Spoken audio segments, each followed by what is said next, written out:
Certificate forgery, like the last speaker said, is a function of the system.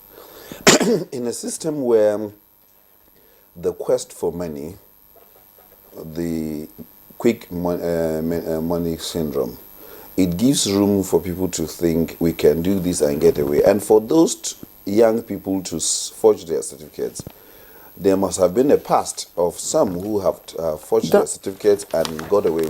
Precisely. When the this current democratic dispensation started, I think one of the most interesting things was the question of the Toronto certification by the then Speaker of the House of Reps, Buhari, from Kano. And during the cleanup exercise that is credited to Obasanjo's era, whatever other feelings one may have, we were able to fish out Buhari, and then he was no longer a member of the Reps, and then he went home. Now, if we had continued with that, this forged certification would have reduced. The other thing is, I was saying this outside the studio before I walked in, that we don't even have a system, a very reliable system of verification. Now, one person can have 3, 4, 5 dates of birth, because we don't have a system that once you are born on the 11th of May, 1975, you cannot change your date of birth. So we need to move with the times.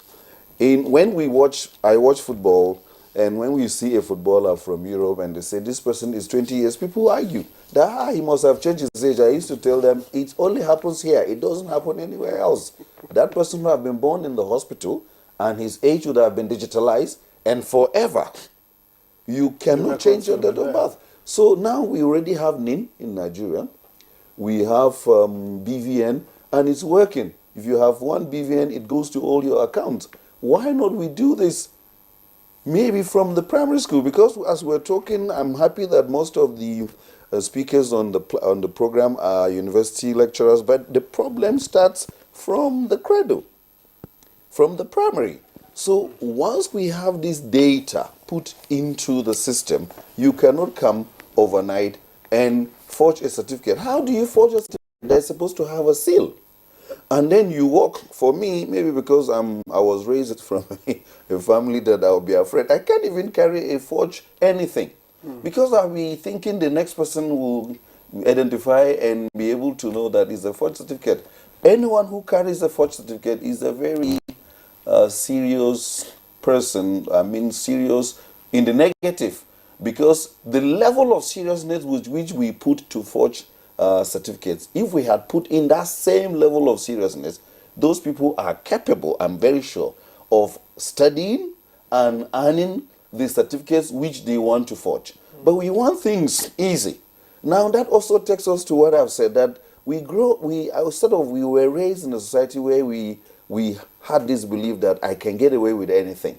No, we should get to a system where that kind of Danielic spirit of excellence, where Daniel, in the scriptures, Daniel chapter 1 verse 8 says, Daniel purposed in his heart. It is the purpose. We're not purpose.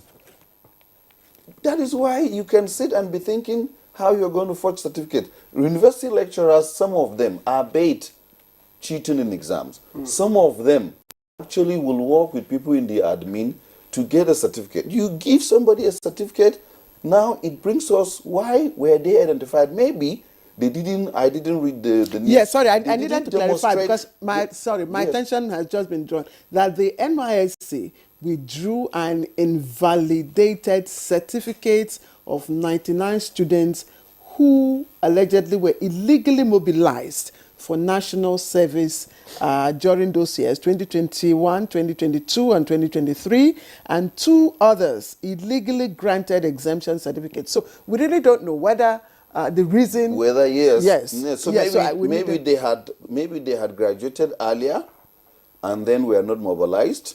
Maybe they didn't meet the requisite skill, because there's a certain number of credits you have to earn before you can have a waiver. Basically, now, the requirements for being mobilized. So you have to have a student who is earning a BA should be able to score up to 118 credits. Then you can waive the 2 credits.